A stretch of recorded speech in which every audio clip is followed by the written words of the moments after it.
All right, this is going to be a push day workout with resistance bands. I've got tubing, okay, these sets, you can find them online. Typically they come with handles, and then you can attach to your bands. You can also, with most sets, attach multiple bands to increase your resistance if you want that. Sets usually come with like 3 to 5 different bands of different intensities or different resistance. So the thicker bands are going to offer you more resistance. And then it's just the nature, of course, of the bands that as you stretch them out more, you feel that tension more. So with all these exercises, you're going to feel that load further into the range of motion that you're going for. So just keep that in mind. It's a little different than training with weights, dumbbells, things like that, but it can be a really nice change if you've been doing that for a long time, and it's way better than nothing. So we're going to do a push workout. You're going to need to be in an area when you're doing band exercises. It's helpful to have a high setting.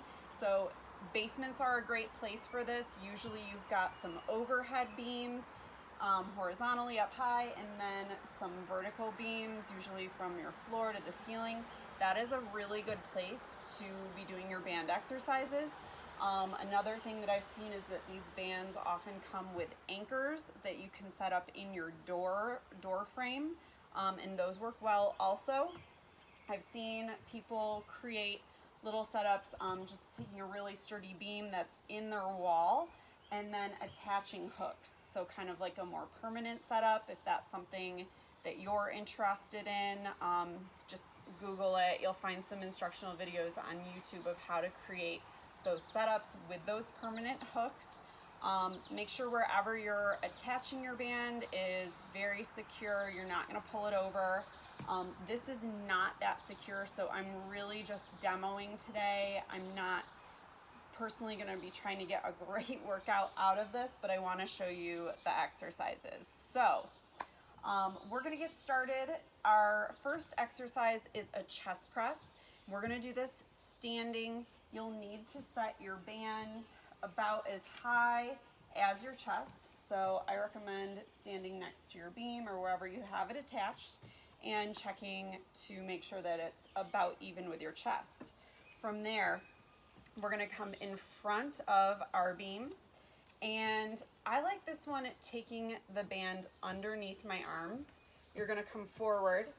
If you're really going heavy on this, you'll need to stagger your stance so that you don't get pulled back. Okay, so that would be 1 foot forward and 1 foot back. So we're going to bend the elbows. Hands start in front of the shoulders, and then we're pressing forward. Arms almost come all the way straight. They don't lock out. We're going to bend back and press forward. Take these nice and controlled, okay? I like that band under my arms so it's not like rubbing the top of my shoulders. That can get kind of annoying. You can take these wide. I'm doing a more traditional chest press right now. Okay, if you wanted to take a narrow press, you're just going to bring those elbows closer in towards your ribs.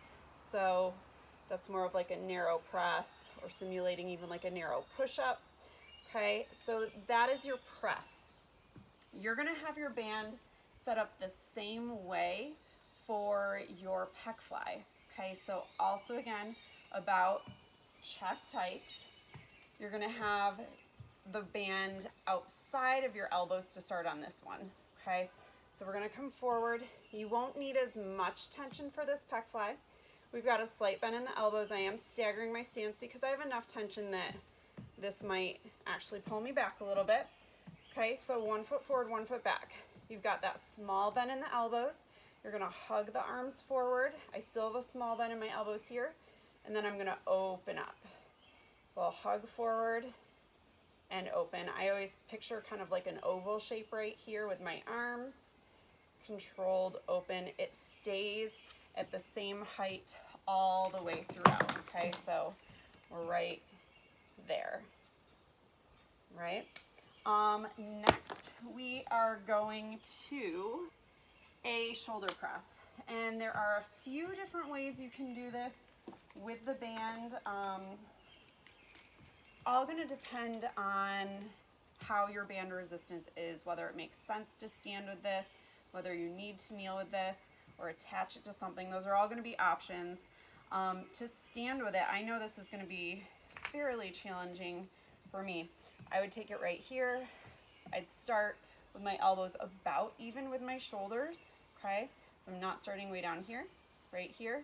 My hands are back. They're not way far forward, maybe just in front of my shoulders. I'm gonna press up and control back down. Quick change if I want just a little more tension, but not a ton, and I don't feel like switching my band. I'm gonna shorten my band this way by standing both feet on it. So I just took away about 6 inches of band. I'm gonna feel a difference here. So starting in the same place, going up and down. Okay, so there is your shoulder press. Another way I have seen this done is by having a low attachment, and now a beam really wouldn't work. You would need like a hook, something that's gonna hold it from pulling just straight up your beam. But I'm gonna show you the idea. I probably won't be able to give a great demonstration of this one. Might be able to hook it around that. So yeah, that works. But now I'm gonna need to hinge forward, so I still create that resistance right over my head.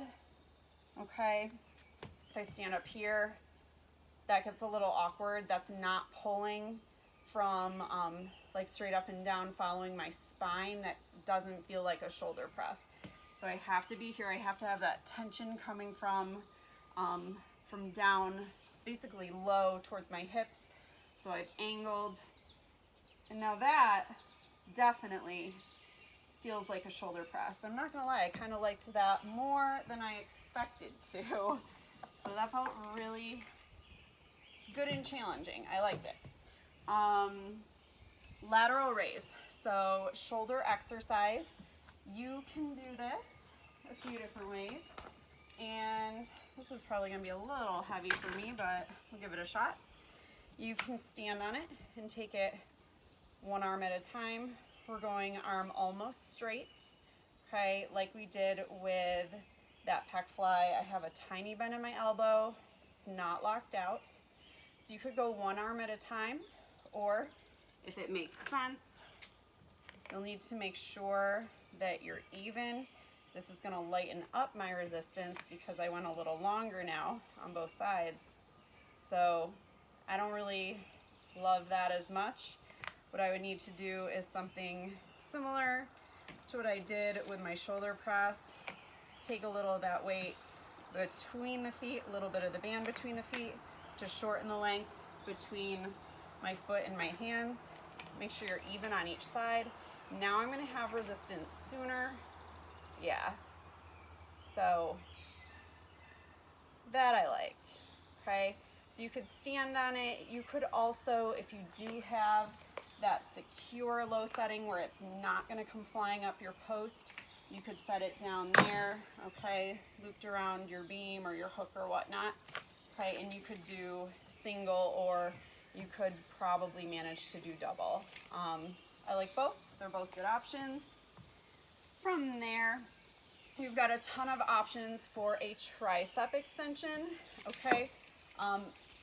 Best option for me out here today would be that I've got this hook up here. Now, if you're in a basement, you could put it over a beam. That's gonna be a lot higher for you. Out here, and honestly, it's really not gonna matter because you're gonna stand, you're gonna grab your band where you need to grab it. I'm gonna hold right onto my band for this one because this just won't give me much tension if I were holding onto the ends. So I'm gonna start with my elbows in at my waist. I'm standing close to my beam. So technically this is where I'm looped now. My elbows are pinned in, my hands are gripping my band. I'm gonna keep those elbows pinned in at my ribs, and I'm just gonna take it down, okay? So my elbows don't go anywhere, and I'm just coming from bent into that extension. So that's one option. If I needed more resistance, I would do the same thing. I'd just shorten up the distance between where it's secured and where I'm holding. So if I do that, but I want to bring it in, so I've already got a lot, more tension even before I get started. I'm going to push down and up, and I'm probably going to break this thing, so I'm not going to do that. Almost got myself in the face. But that's another way you can do your tricep extension. One last way that I'm going to show you would be if you wanted to do like a kickback. Okay, we usually do kickbacks with dumbbells right here. You can absolutely do that with your band. If you don't have a nice high overhead setting, this one works well at about a waist setting. Okay, so sometimes I just prefer to hold the band itself. You can always go back to those handles. I think this is one where I like holding the band because I like my hand angling this way. It just feels more natural than turning and gripping those handles. So I'm going to come back. I'm hinging forward now. I've got a long spine. I'm going to keep my elbows pinned up, and now I'm going to press back.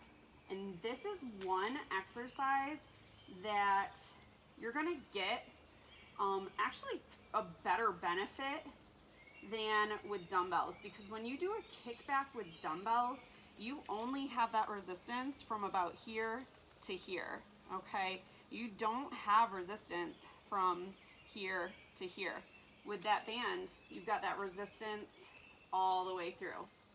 Okay, and same thing if you were using a cable machine, a pulley system, you'd have resistance all the way through. So that's kind of nice for those kickbacks.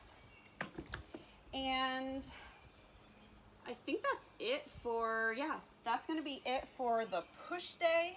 Okay, so keep in mind we used a few different settings, kind of your high, couple middle sections here, waist and chest height, and then it's good if you have a low anchor somehow. If your set did come with a door anchor, you'd be able to use that down there. That would work really well. And that is it for the push day. Okay, I'm going to come back with the pull day in another video.